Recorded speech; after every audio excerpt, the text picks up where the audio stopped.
Nothing on Earth is so rich, yet so scarce. Supplies of fresh water are not increasing, they're dwindling.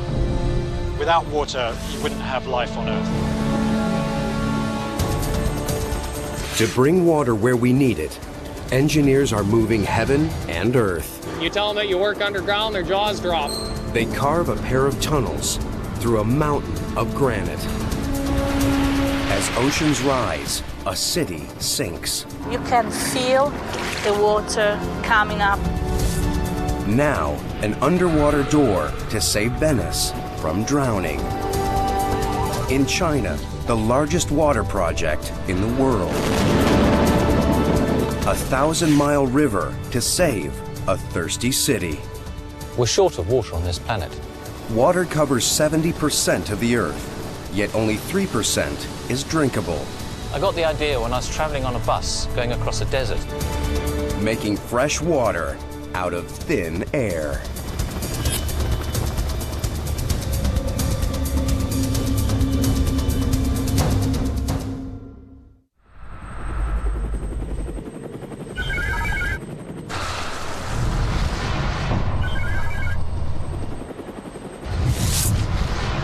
Vancouver is drowning in a paradox. Plenty of water, none of it drinkable. This guy holds the solution. 4:30 in the morning, I get up, come to work, throw on my gear here for the rest of the day, ready to rock.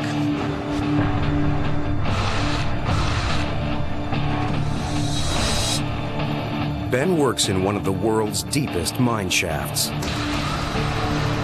Whenever you guys are ready. Yeah, good to go. Okay, about a year and a half ago, we started sinking the shaft. It's 40 feet wide, 680 feet deep. Away you go.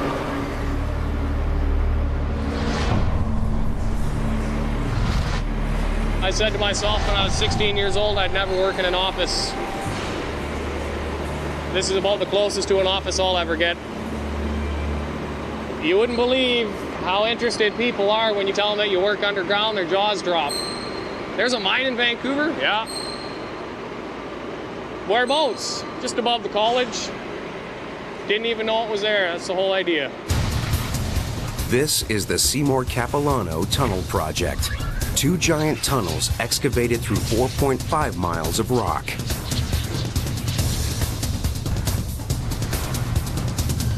Designed to solve a problem unique to this city.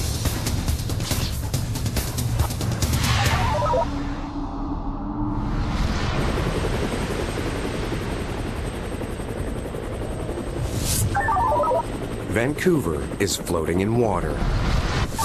Together, its reservoirs could fill 2,000 Olympic pools. Yet sediments in the bedrock make it cloudy and undrinkable. I don't drink the water at home.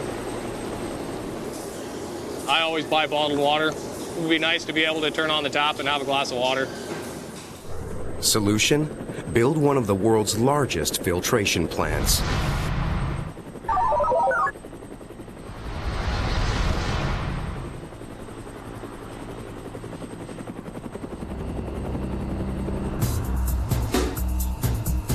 It's already connected to the Seymour Reservoir via a pipeline along the surface, but Vancouver's tallest mountain blocks the way to the Capilano Reservoir. Solution? Dig. 1 tunnel to supply the plant with untreated water, the other to carry clean water to the city. Together, they form the largest tunneling project in Canada's history.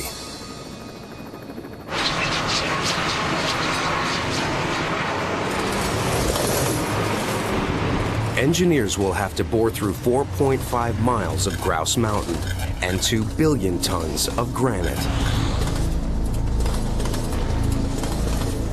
Only one piece of equipment can do the job. The Tunnel Boring Machine, or TBM. A giant drill with 26 steel blades, spaced around a head 13 feet wide. It can tunnel through 10 feet of rock every hour.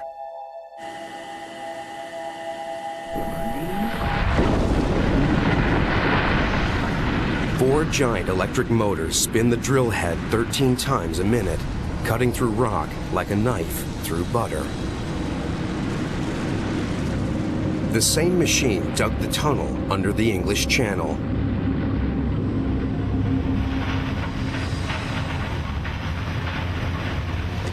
It churns out 70 tons of rock every hour. It all heads towards Ben Spagnut at the entrance shaft.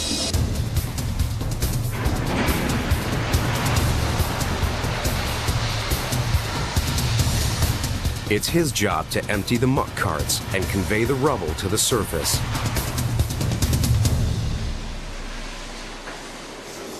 So what happens here, the muck train comes onto the tipping station.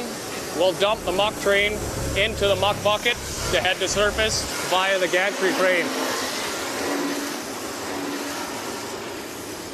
Away we go.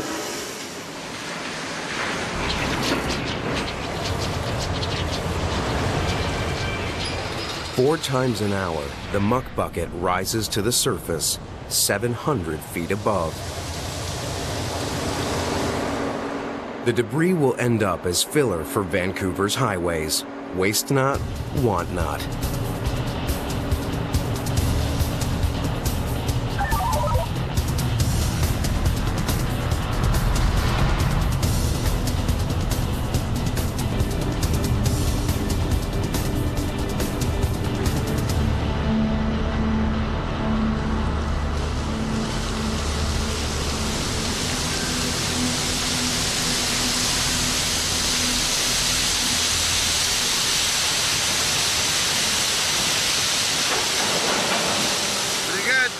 Thanks, man.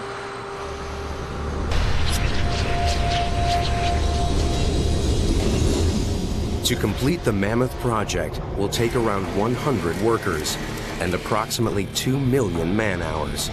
But already, Ben can see light at the end of the tunnel.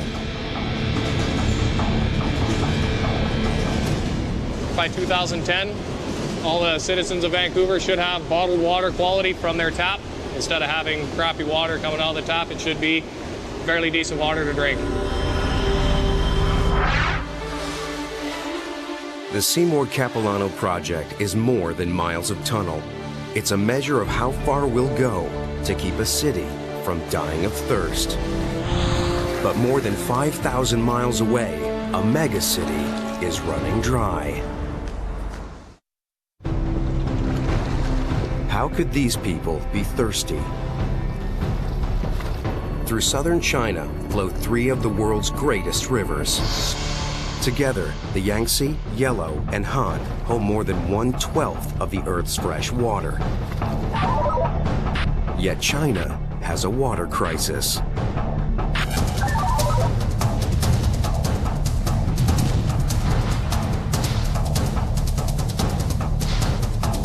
China's capital, double the population of New York and growing. The entire city is gripped by a 50-year drought.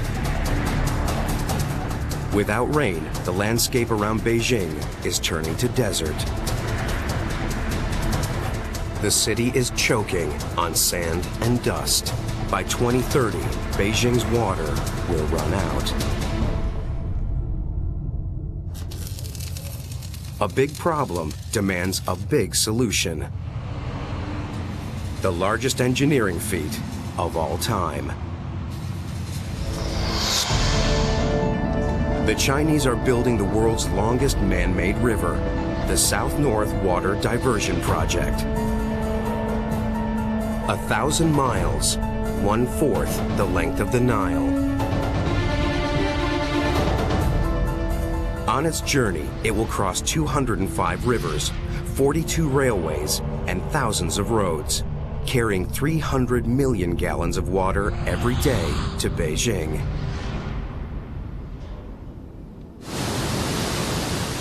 Only one force is strong enough to push so much water so far.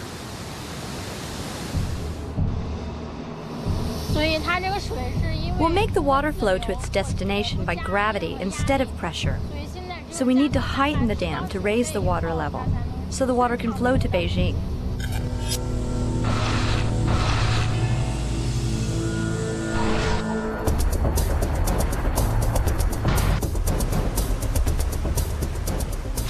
When it was completed in 1973, the Danjiangkou Dam held back the largest reservoir in Asia. Now the reservoir will be 2/3 larger.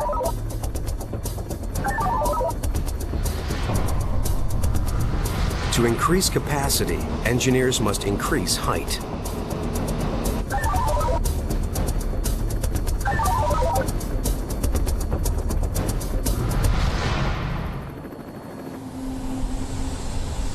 Just one problem.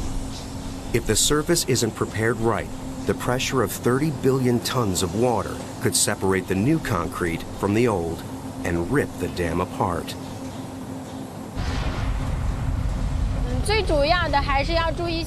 A technical difficulty we are facing is to integrate the old and new concrete. We have to remove the old concrete from the surface of the dam.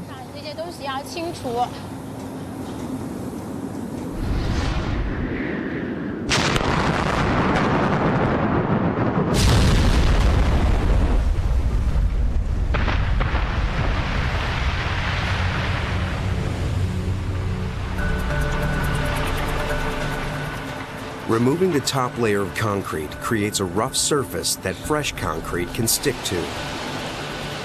Out with the old, in with the new. Giant vibrators stir the concrete and remove air bubbles that would weaken the dam.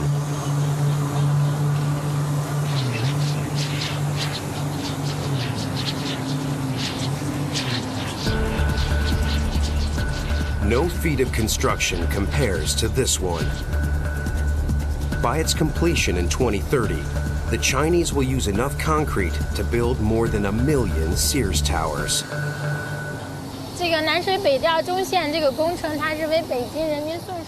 I would love to see people in Beijing drink the water we supply. This is an historic project, and working on it will be a very good experience for me. We are very serious and responsible about the job, and we're putting all our energy into completing it.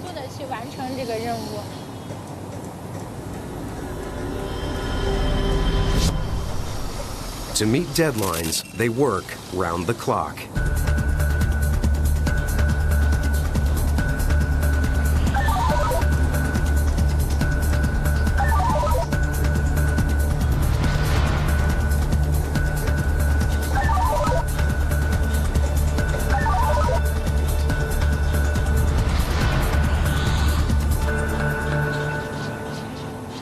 To carry the man-made river on its last stages, another team keeps pace on another mammoth project 1,000 miles away on the edge of the Chinese capital.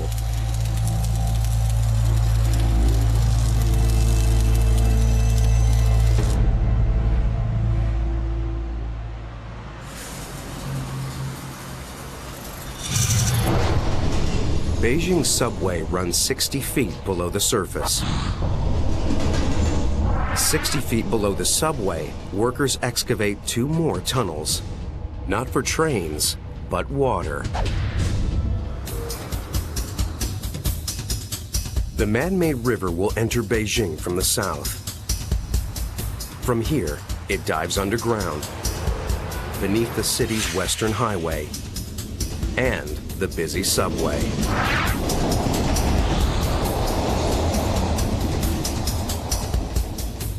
Each year, it will bring Beijing enough water to fill the Hoover Dam.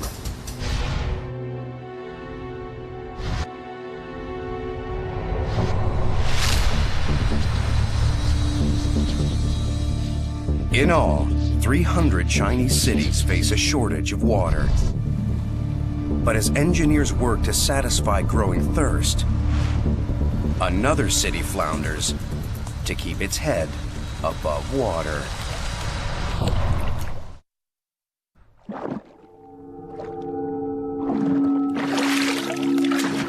What will happen if the ice caps keep melting and the oceans keep rising?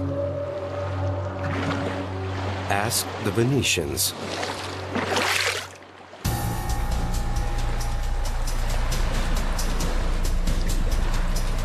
Venice floats beside the Adriatic Sea, and every Venetian lives with a unique fear that could come true any day. Acqua alta, high water.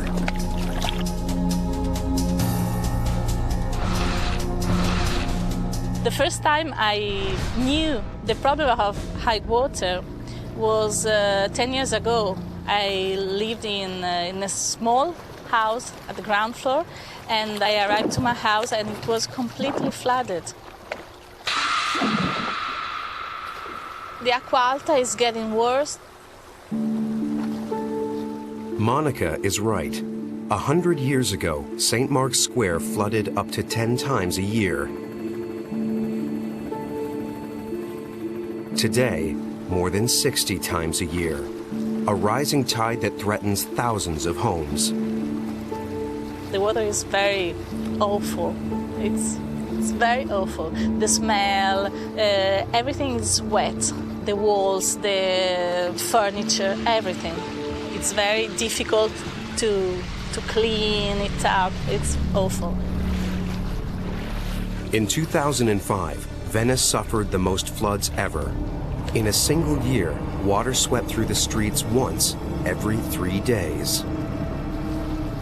There are some kind of high tide that can be very scary. When it comes during the night, you can feel the water coming up. You can hear the breath of the tide. The city is completely in silence. And the tide is rising. The Adriatic climbs 1/40th of an inch a year. As the sea is rising, the city is sinking. Venice rests on 118 islands, linked by more than 160 canals. Each island was once a salt marsh. Huge pilings were driven into the soil to create the city's foundation. Yet under the sheer weight of the buildings, Venice is sinking by more than half an inch a decade. At this rate, by 2030, the city will have to be abandoned.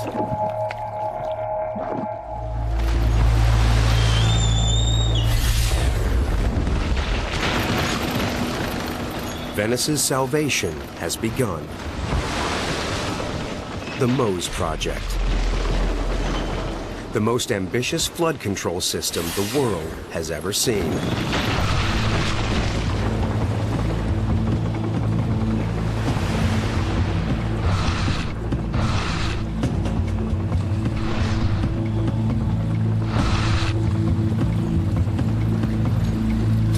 I can't imagine the future of the city without a safety protection from floodings. So we can't speak about future of Venice without MOSE project.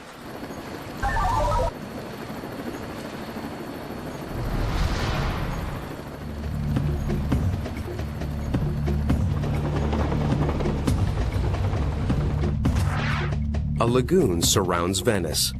At 3 inlets, the lagoon meets the Adriatic Sea.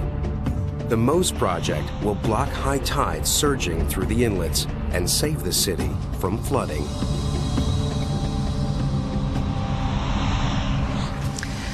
MOSE project is like a door, just to close temporarily the lagoon from the Adriatic Sea. MOSE's backbone is 3 breakwaters, 1 at each inlet, designed to calm the power of the tides. Specially shaped blocks of concrete, known as acropods, cover the sections of breakwater most exposed to waves. They seem randomly placed, but through GPS satellite technology, each is precisely positioned to lock together and deflect strong tides.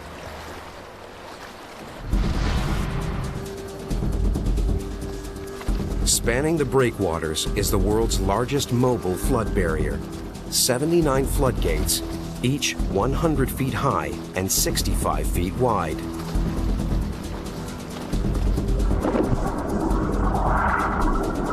The gates are completely hollow. In calm weather, they remain filled with water and rest on the seabed across the inlets. Whenever winds or storms cause the Adriatic to rise 3.5 feet above normal, the gates will deploy. Compressed air is pumped into the gates, forcing water out. As the gates become buoyant, they rise 30 degrees, creating a vast barrier of safety. It's very important for Venice and its lagoons. In this century, global warming could raise sea levels by almost 3 feet.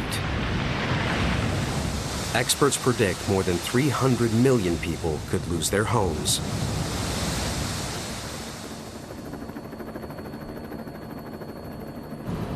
The fate of generations to come may lie in the genius of one of the oldest cities on Earth.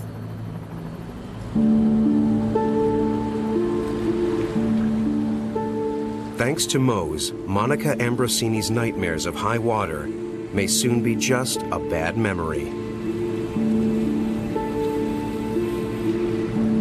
I'm very happy the Mose project will protect Venice against all the high tide, because the future of Venice will be also the future of my child. Water, water everywhere, and modern technology to keep it out.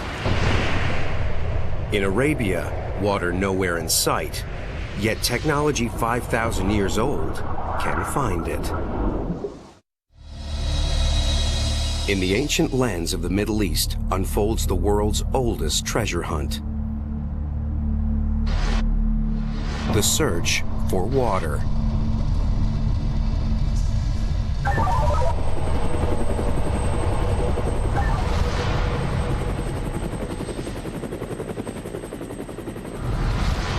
Oman sits at the tip of the Arabian Peninsula, the driest region on Earth. New York gets more rain in 1 month than Oman gets in a decade. Yet water is here if you know where to look. Underground lies the secret to Oman's survival.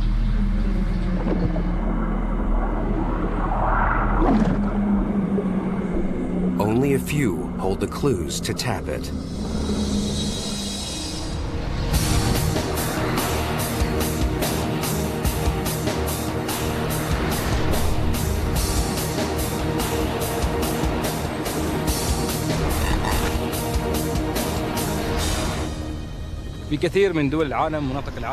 In many countries, people don't value water. They simply open the tap. For them, water's cheap. In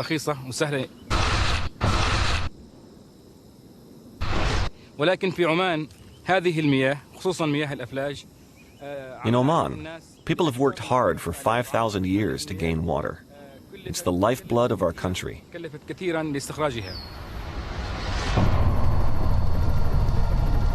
Beneath Dr. Al-Ghafri's feet is one of the world's oldest engineering projects, designed to tap water in the desert.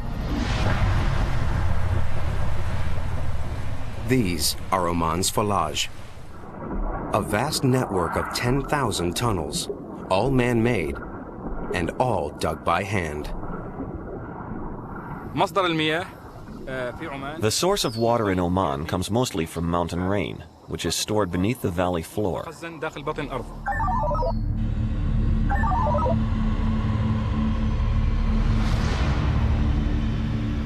Groundwater can remain stored for hundreds of thousands of years, but where to find it?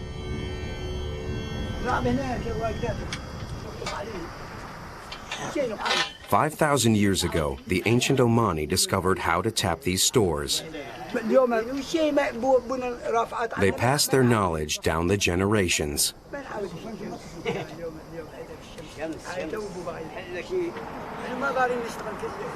خبراء الأفلاك العمانيون In the distant past, Omani experts searched for water in these valleys. نوعية التربة وبفحص أيضا They looked for clues left by nature. They looked at the topography, the soil, and the trees. Trees are the best clues. يعرف خبراء الأفلاك تواجد المياه عن طريق تحديد Some trees have deep roots in the ground, and from the shape of the tree and its health, we can tell if there's water nearby. بجانب هذه الشجرة. Ancient Omanis would dig down to the water table. This would become the source of all water in that village, the mother well.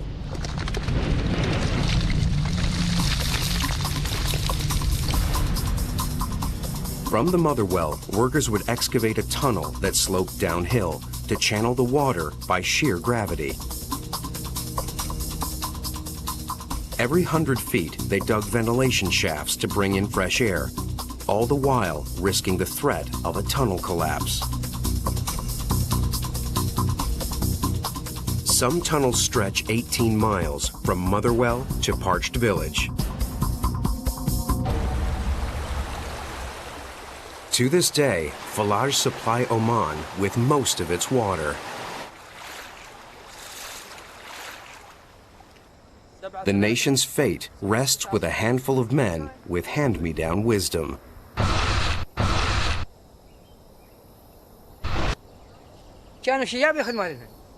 I inherited this job from my father and my father's father. Today, Ali must save his village. The water flow has fallen. Somewhere below, Ali's team must tap a new spring. We're going to enter the mother well here and head in that direction.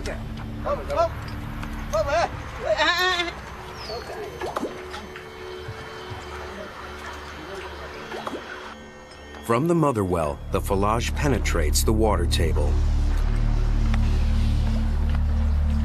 Below, it begins an 18-mile journey to the village in pitch blackness. No safety gear, just bare hands and steel nerves.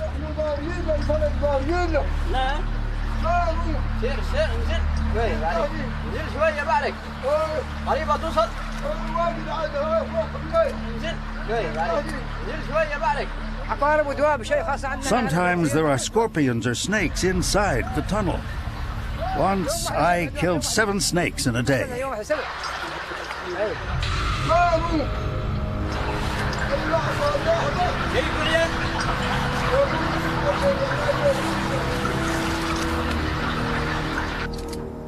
5,000 years of history.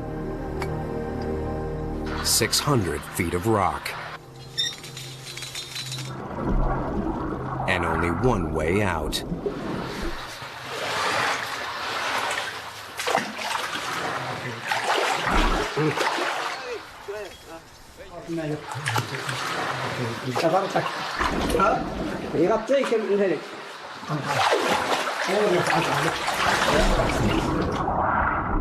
Now begins a shot in the dark.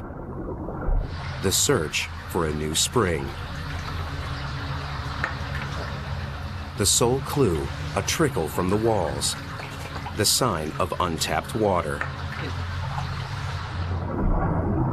The water temperature hovers around 70 degrees, the edge of dangerous.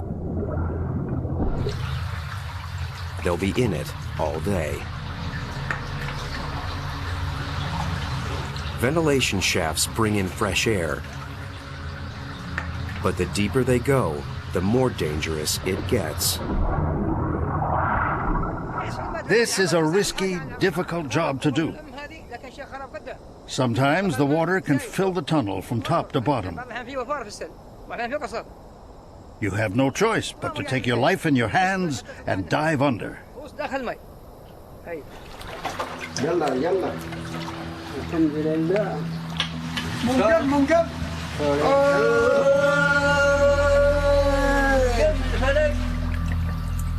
Sometimes teams like this find dozens of springs. Sometimes none at all.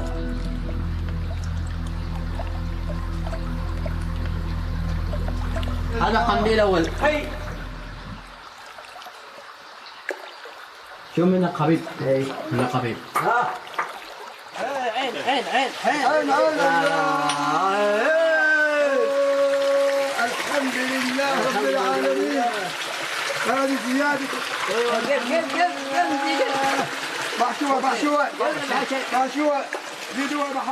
The tools of the Falaj haven't changed in 5,000 years. Oil lamps, manual labor, and time.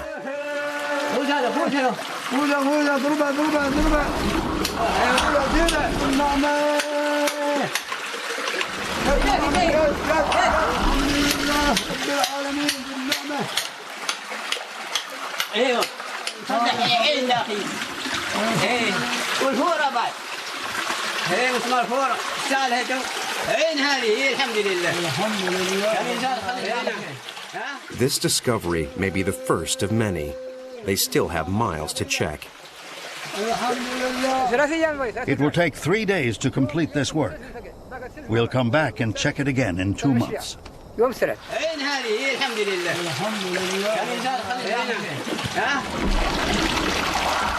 18 miles downstream, Ali's Falaj emerges, replenished.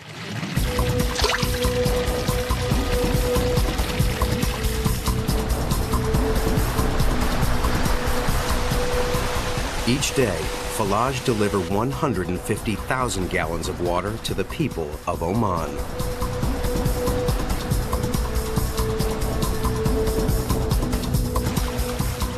The Falaj are the nation's heirloom, handed down over generations.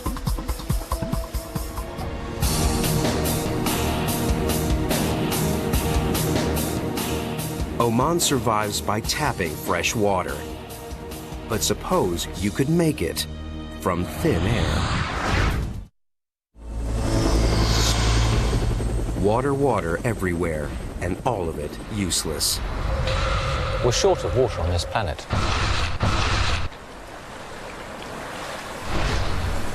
Yet we've got an abundance of water out here at sea. The only problem is it's too salty, and we've got to convert it from salt water into fresh water. Charlie Patton invented a radical way to do it. But first, the old-fashioned way.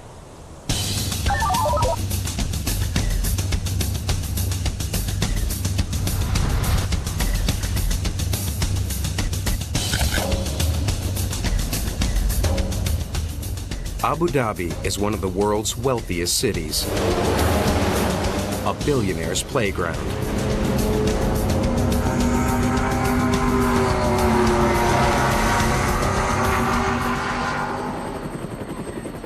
The population grew tenfold in 30 years, fueled by a gusher of oil. That growth triggered a flood of demand for water.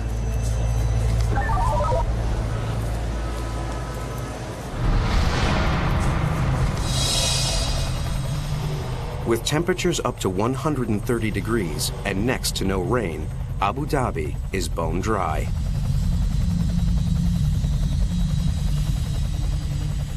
The solution to no water? Make it.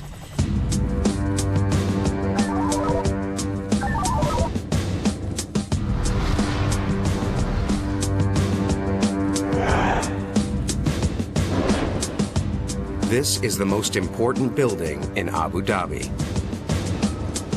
Every day, it makes enough fresh water to fill 150 Olympic pools.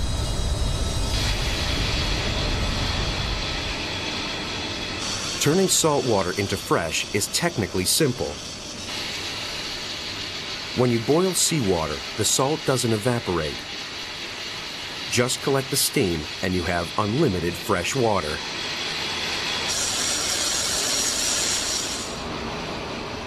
It all happens inside a room like a giant kettle.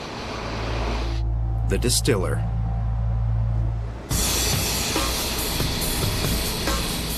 To make that much fresh water takes a lot of steam, 500,000 tons. And to make that much steam takes a lot of heat. To provide the heat, each desalination vessel needs its own power station. They're gas guzzlers. In 10 days, they burn enough fuel to drive an average car to the sun. Oil-rich Abu Dhabi can afford to guzzle gas, but not nations as poor as they are dry. There must be a better way. So we go back to Charlie Patton. I got the idea when I was traveling on a bus going across a desert in Morocco, and it was raining outside. I'd rolled up a towel to make into a pillow, and I was sleeping. When I woke up, there was enough condensation in the pillow for me to wring it out and get a cup full of water. Well, that condensation is pure fresh water that has come out of the air. And it's probably water that's evaporated off the sea somewhere else. Nature was doing the power plant's job, turning seawater into fresh vapor with no fossil fuels. If Charlie could collect the vapor, he could make water from thin air for next to nothing. The key lay 4,000 miles away in the Garden of Eden.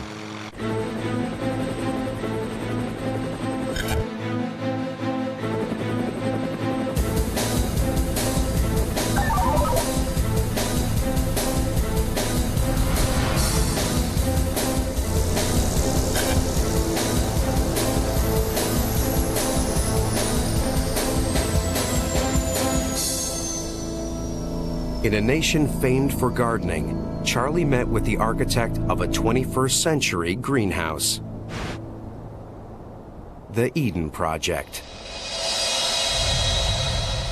We've turned what could be an ordinary greenhouse into an absolutely fantastic and exciting greenhouse, a really bold and big thing.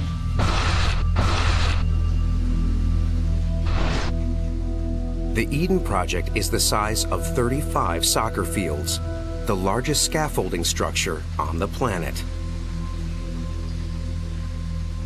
A building designed to trap heat held the secret to making water and fulfilling Charlie's dream. What they came up with is a building that could change the world.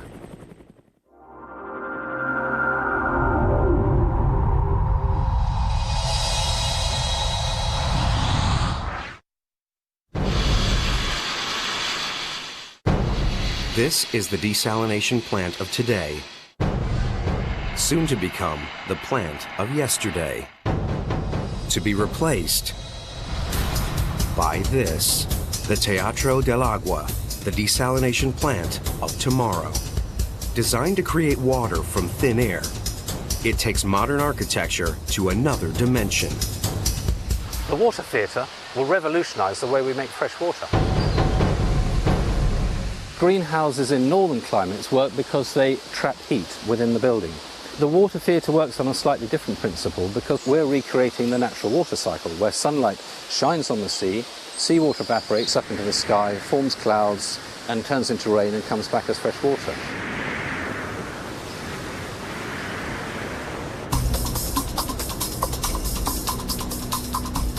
To recreate the natural cycle and make water from thin air, first, a series of plastic pipes is cooled by pumping icy seawater through them. This seawater is then sprayed onto an absorbent mesh surface. As warm sea air passes through the mesh, the seawater turns to vapor, leaving its salt behind. The sea breeze then carries the vapor back to the cooled pipes where the water condenses, forming droplets of fresh water. Finally, the fresh water is collected in a tray, ready for use.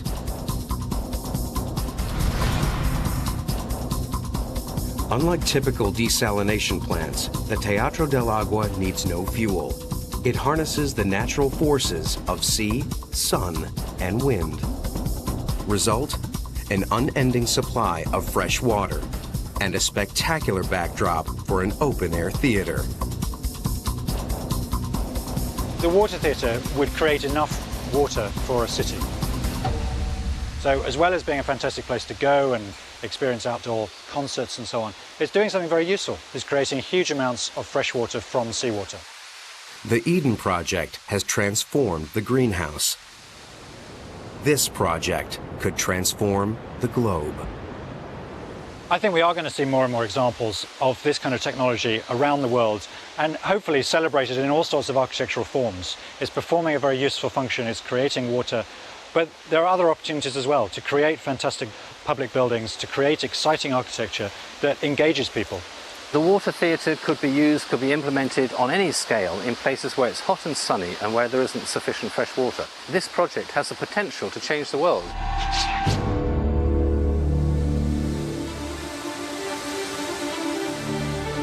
Your life in the 21st century. High-tech, sophisticated, but still dependent on the basic eternal necessities of life. Food, shelter, energy, and above all, water. You can live weeks without food, but just days without water. In a place like this, just hours.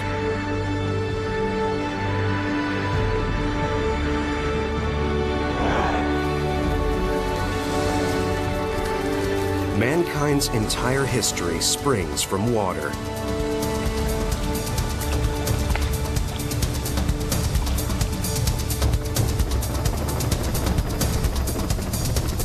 Civilization arose around bodies of water. The world's great cities spring from great rivers. Yet what other element is so taken for granted? Most of us don't realize how precious water is. You can't do anything without water. So we need to find more ways of providing fresh water for humanity and for the environment. We need to think of using water much more sparingly and more ingeniously. We must find solutions to it, because solutions to water also solve the problems of the planet.